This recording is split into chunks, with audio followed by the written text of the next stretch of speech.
తల్లిదండ్రులకు బాధ్యత ఉంది, టీచర్లకు బాధ్యత ఉంది, సమాజానికి బాధ్యత ఉంది. ఇప్పుడే నేను పూర్ణచంద్రరావు జెడ్పీహెచ్ స్కూల్ నెల్లూరుకి 4 కోట్ల రూపాయలు చదువుకున్న స్కూల్కి డబ్బులు విరాళంగా ఇచ్చాడు. గట్టిగా చప్పట్లు కొట్టి అభినందించండి. ఆయన ఇవ్వాల్సిన అవసరం లేదు. చదువుకున్నాడు, పైకొచ్చాడు, జిఆర్ఎన్ కన్స్ట్రక్షన్ పెట్టాడు. అందులో డబ్బులు వచ్చింది.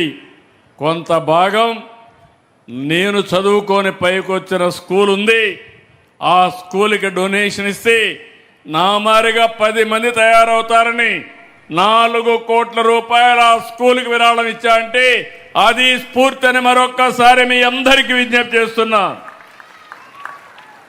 ఇక్కడే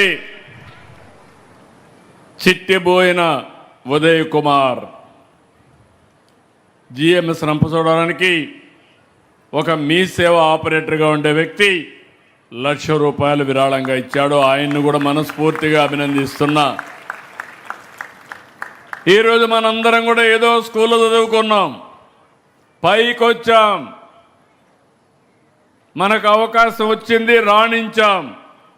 కానీ మనకు కూడా ఒక బాధ్యత ఉంది. మనం పైకొచ్చాం ట్యాక్స్ పేయర్స్ మనతో వచ్చాం.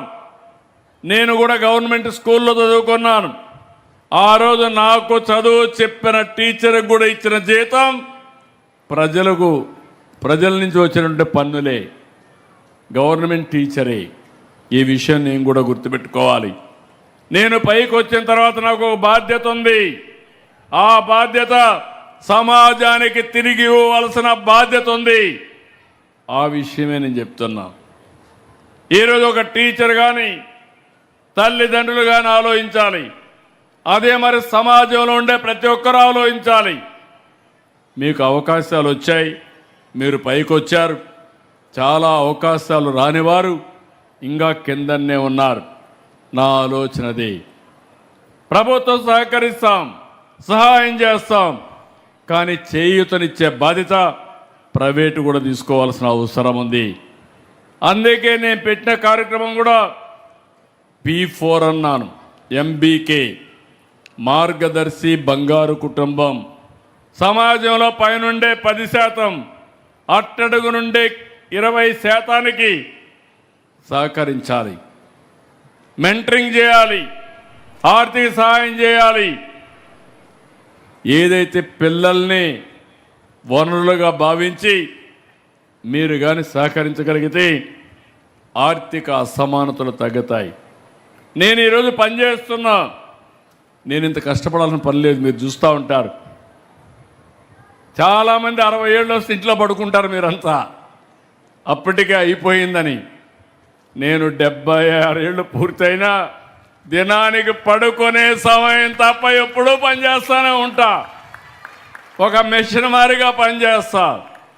రెండవది గుర్తుపెట్టుకోవాలి, నేను నిన్నటి ఆలోచన కాదు, రేపు ఆలోచన, భవిష్యత్తు ఆలోచన చేస్తున్నాను.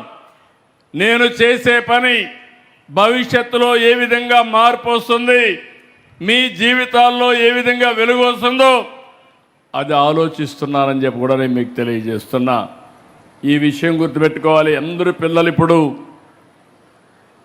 డ్రగ్స్ వద్దు బ్రో అని చాలా బాగా చేశాడు. నేను నిజంగానే అభినందిస్తున్నా. One of the best speech. Politicians అమారుగా మాట్లాడలేరు. పిల్లల్లో ఒక స్వచ్ఛత ఉంది, ఒక స్పష్టత ఉంది. ఆ అబ్బాయి చెప్పిన దాంట్లో చాలా స్పష్టమైన మెసేజ్ ఉంది. తల్లిదండ్రులకు విజ్ఞప్తి చేస్తున్నా. చాలామంది మీరు అనుకుంటారు మాకేం కాదులే అని, కానీ అది ఒక్కసారి వచ్చిన తర్వాత పిల్లలు కానీ స్పాయిల్ అయితే నరకమే. ఆ కుటుంబానికి నరకం, అతని జీవితం నాశనం, సమాజానికి కూడా భయం. ఇలాంటివన్నీ వస్తాయి. మనం సమాజానికి ఒక ఆస్తిని తయారు చేయాలి తప్ప బాధ్యత లేని వ్యక్తులను తయారు చేసి చెడు మార్గాల్లో పోతే చాలా సమస్యలు వస్తాయి. అందుకే నేను ఆలోచిస్తున్నా, మీ అందరికి కూడా విజ్ఞప్తి చేస్తున్నా, విలువలు లేని సమాజం, విలువలు పాటించిన కుటుంబం చాలా నష్టపోతాం. మనకు కుటుంబ వ్యవస్థ ఉంది, అత్యంత మంచి వ్యవస్థ. అది భారతదేశ సాంప్రదాయం. మనకు అవసరాలు ఉంటాయి, డబ్బులు అవసరం, కానీ భద్రత కావాలంటే కుటుంబ వ్యవస్థ ద్వారానే సాధ్యం. ఈరోజు భారతదేశంలో మీరు చూస్తే పిల్లలు కానీ తల్లిదండ్రులు కానీ ఒక అనుబంధంతో మనం ముందుకు పోతాం.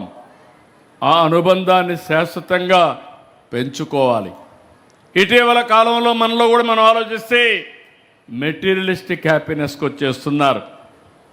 తల్లులు తండ్రులు ఆస్తులకు తగాదా, గొడవలు, కోర్టుకి ఎక్కడం, ఎన్నో సమస్యలు చూస్తున్నాం. నేను ఇక్కడ రాజకీయాలు మాట్లాడడం లేదు, అధ్యయనం చేయండి. అలాంటి వాళ్ళు సమాజంలో ఉండవే కాకుండా రాజకీయాల్లో కూడా వచ్చే పరిస్థితి వచ్చారు. ఇంకొక పక్క ఇక్కడికి వచ్చినప్పుడు నేను మిమ్మల్ని అందరినీ ఒకటే కోరుతున్నా, ఏజెన్సీ ఏరియా. నేను ఎప్పుడు కూడా 30 ఏళ్లకు మునిపే చెప్పాను, ఏజెన్సీ ఏరియా అంటే మీరందరూ గుర్తుపెట్టుకోవాల్సిన వెనుకబడిన ప్రాంతం కాదు. చైతన్యం లేకుండా ఇబ్బంది పడుతున్నాం. నేను పాడేరులో అరకు కాఫీ తీసుకున్నాను. ఈరోజు ప్రపంచంలోనే బెస్ట్ కాఫీ ఏదంటే దానికి చిరునామాగా మనకు అరకు కాఫీ తయారైందంటే అది ప్రభుత్వం తీసుకున్న నిర్ణయం. ప్రజల ఆస్తులు పెరిగాయి. ఇక్కడ మొత్తం మొన్నటి వరకు గంజాయి పెంచారు, ఇప్పుడు అవన్నీ తీసి హార్టికల్చర్ వేసాం. విజయనగరంలోనే ట్రైబల్ యూనివర్సిటీ పెట్టాం. ఇంకొక పక్కన ఏజెన్సీ ఏరియా బెస్ట్ ఏరియా, ఫ్యూచర్లో టూరిజానికి. నేను ఇక్కడికి వచ్చినప్పుడు నాకు ఎంత ఆనందం అంటే ఆ రోజు 7 మండలాలు పోలవరం